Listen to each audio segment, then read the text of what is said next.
Gentlemen, welcome back to Fun with Finance, and this is the third of our finance sections and our last one, and it's on present value annuity formulas and outstanding balance. What you will need again for today is a pen or pencil, a notepad, a calculator, and your formula sheet. What we're going to do today is introduce the concept of a present value annuity, and the idea behind this is that flows of money can have a present value that is lower than what you're expecting in the future. I'll give you an example.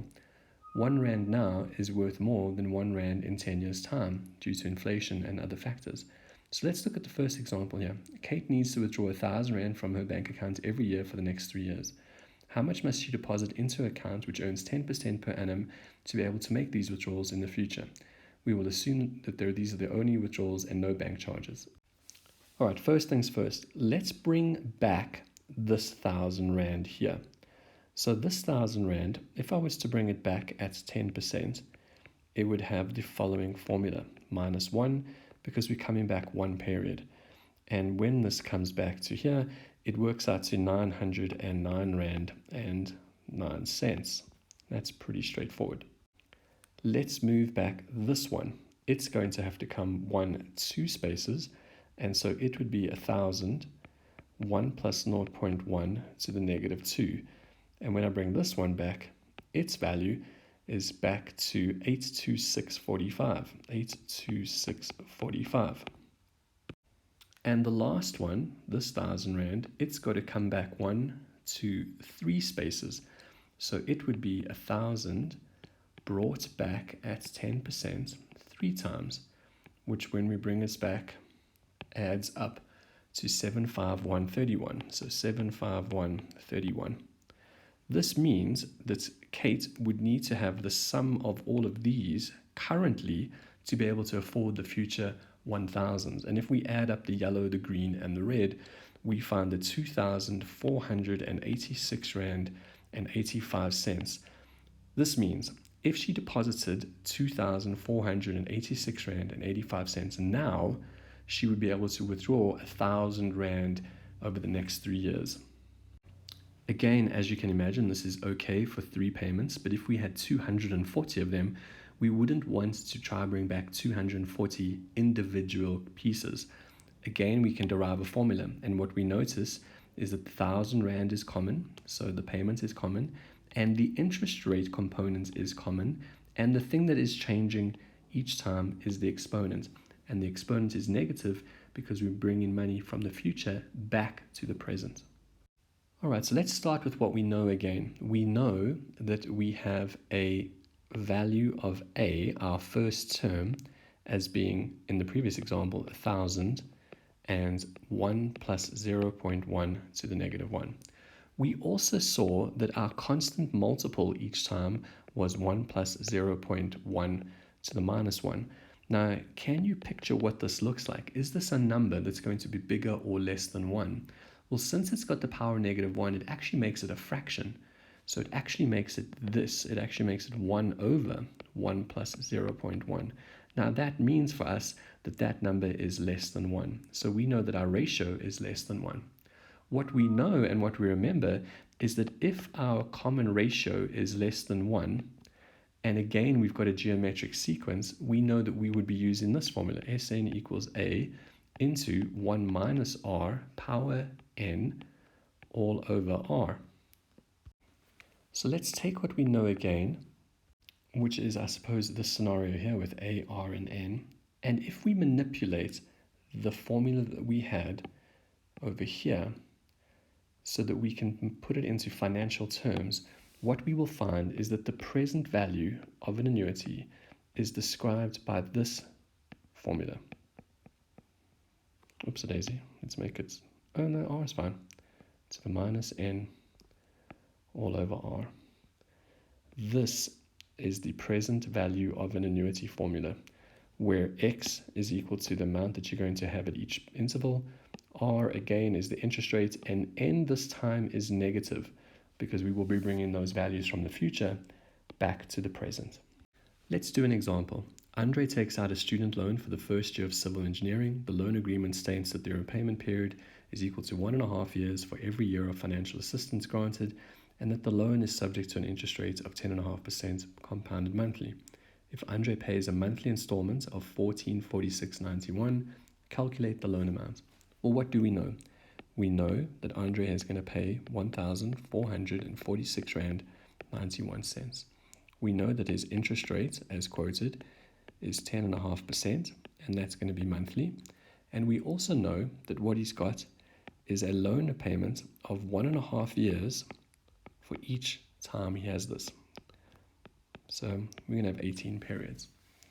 What that means is if we take this formula, x, 1 minus 1 plus r to the negative n all over r, we should be able to determine what he's going to have. Pause this video and try it yourself. So what you would have done is you would have put 1446.91 in for x, 1 minus 1 plus his interest rate, 105 over 12. His time is negative 18 periods, all over 0.105 over 12.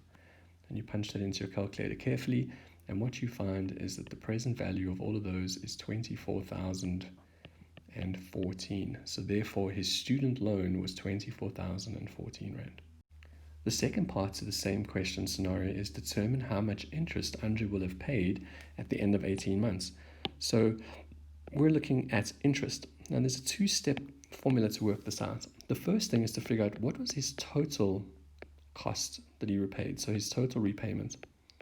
The total repayment that Andre would have had to make would have been equal to his 1446.91 for those 18 months, which gave him 26,044 rand and 38 cents. That was his total. However, his total interest would have been equal to the 26,044 rand and 88 cents. 38 cents, my bad. 38 cents.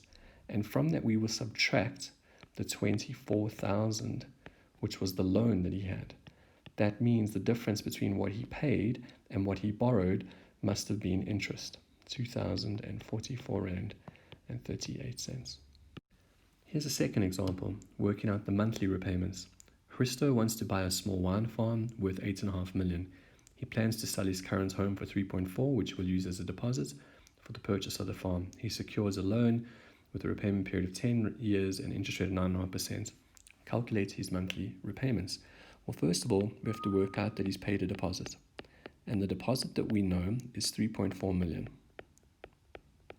Therefore, the loan amount that he's going to take, and a loan is a present value, will be 8,500,000, subtract the 3.4 million, which means that he has borrowed, how much does that come to? 5,100,000. We know also that his interest rate is at 0.095 per month, and we know that he's going to be paying this off over 10 years, which equals 120 months. So therefore, because it's a present value, we're going to be using this formula. Pause the video yourself and try and figure out what his monthly repayments are. Let's do some algebra first. P times I all over x. Oops, daisy, I don't want it all over x. P times I all over the bracket gives us x. And so if we put all these values in, we will find out that x is equal to 5.1 million multiplied by his interest, 0.095 over 12, all divided by brackets 1 minus 1 plus 0.095 over 12 to the negative 120. Don't forget that it's negative. So his monthly repayments in this case were 65,992 rand and 75 cents. Again, we're looking at how much interest has he paid for his loan over 10 years. So first of all, let's work out the total repayment. And the total repayment was equal to his monthly 65,992.75 multiplied by 10 years and 12 months per year. means his total repayment was 7,919,130 Rand. His total interest must be the difference between his total repayments and the amount he borrowed, which means total interest on this was 2.8 million. Our last topic for present value has to get you to understand the idea behind what is an outstanding balance. And we're going to speak about this as a tale of two methods. However, I must be honest, I would choose one method only, and I'll tell you which one once we've done them, only because I've seen that in final exam papers, there is definitely a difference on how they mark them. So stay tuned. I'm going to show you both, and then you can see which one I want you to use going forward. Let's assume that we have an investment, a present value investment. So you've taken out a loan here, and all of these are your repayments on the loan, right up until your last loan payment sometime in the future. So this is time 0, and this is sometime in the future. And let's say you're paying back the bank, and you go to the bank and you want to try to figure out what the outstanding balance is. And you go to the bank, let's make it some points over here. Let's say you get to this one. There really are two ways to picture what has happened. The one way to work out what you owe on the bond or on the loan is to say, well, what do I owe? The things that I owe are all of these things. I owe all of these things. And those are the payments that you still have to make. And if I could bring all of these payments back to here at this point and line up with where I'm standing, that would be what I owe. And so you're taking all those values that are still going to happen in the future, and you're bringing them back to the present to line up with where you are. This method would be called the prospective method. You're looking into the future. Now, as you know, there are a lot of things that are unknown, especially in the future. There might be interest rate changes, you might miss a payment, there might be a whole lot of other factors. So this method is not foolproof. It kind of works on, well, if things stay the same, we will be okay. That's not useful. There is a better method. The better method says, let's do the following. Let's take this loan and let's grow this loan to here. Let's assume it grows with interest and you don't do anything with this loan. So once it gets here, it's a much bigger loan, a much fatter loan. Along with that, what you do know for sure is that you had all of these payments. And so, if you took all of those payments and you moved them here, then if you said, let's take the loan amount, and from that, let's subtract what I know for sure I've paid, that would be my outstanding balance. This is called the retrospective method. And the retrospective method is the one I want you to please use, because it's important that you can only work with knowns. And we do know what we borrowed, we know how much that grew by, we know how much we paid. So the difference between what we borrowed, which was here, which we borrowed, and what we paid, the difference between what we borrowed and what we paid is the outstanding balance. I'm going to write this as a formula for you to remember. This formula is not on the formula sheet. So let's just do a thought process first. Outstanding balance, we know, is going to be the difference between the loan and what you've paid. So therefore, outstanding balance at some point in time, let's call it N, will be equal to how much you've borrowed, so the present value of your loan that is going to grow at some interest rate for some period of time. And you do notice here that this N and that N will be the same number. Once we've worked out how much the loan has accumulated to, from that we will I'm still on highlighter. From that we will subtract the future value of all the known payments. And the future value of all known payments is a future value annuity.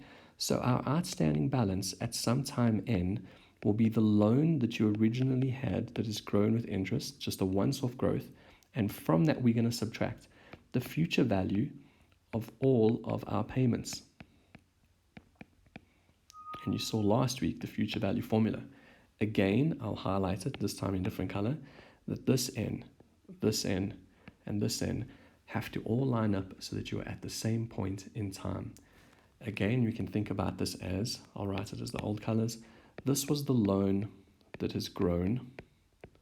From that, we're subtracting the known payments, the future value of those known payments, and the difference between the loan and the payments is the outstanding balance.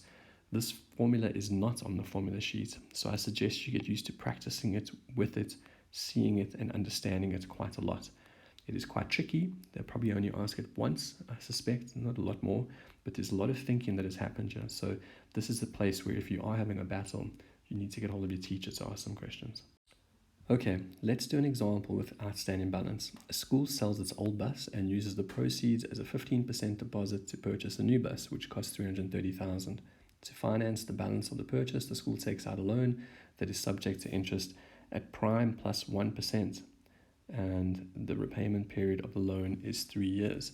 I suppose the first thing we need to know is what is prime. And for our purposes, let's say that prime is 9.5%. So I'm just going to add in here that prime is 9.5%. So that would mean that our loan is going to be 10.5%. Let's set up everything we do know. We have a deposit, and that deposit is going to be 15% of the cost of the new bus. So 15% of 330,000, which is equal to 49,500. That means the loan we are taking will be 330,000 minus the 49,500, which gives us a loan amount of 280,500. We know that the interest rate is 10.5%. Compounded monthly, and we also know that the number of periods we have is 3 times 12, which is 36 periods. They've asked us in this question to work out the present value. Well, it's a present value of not a present value, work out the monthly repayments, and it's the monthly repayments from a present value formula, so we're using this formula. Pause the video yourself and try work out what the monthly repayments are. So what you would have done is you would have manipulated the formula. You would have made x the subject, which is p times I over the brackets, 1 minus 1 plus negative n. And once you put that all into your calculator, you find that the monthly repayments are 9,100 Rand and 68 cents. The next part now says, what is the balance of the loan at the end of the first year? So immediately after the 12 payments. Well, let's just write down what we know again. We know that the outstanding balance is equal to the loan that accrues interest, and from that we're going to subtract the first year's payments.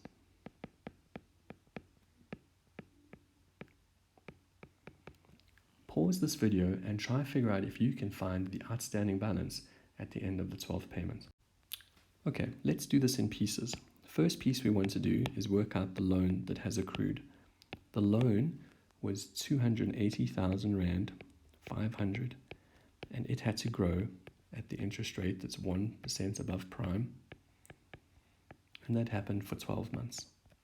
From that, we're going to subtract the known future value of the annuity, and our annuity was 9,168 Rand going into 1 plus 0.105 all over 12 for 12 months, and this was over the interest rate. So in pieces, let's work out each individual part.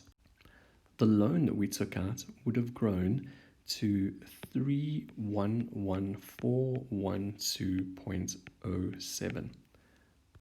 The future value of all of our payments would have grown to 114,620.15. That means the outstanding balance, which is the difference between these two, is 196791.92. We have come to the end of our finance section, and I just want to kind of make some notes that you need to have in the back of your mind about finance. Finance itself is a paper one topic.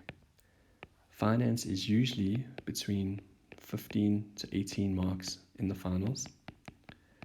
And if the final paper is out of 180 minutes, what you're looking at, give or take, is that you should be spending around 1 mark per minute in finals.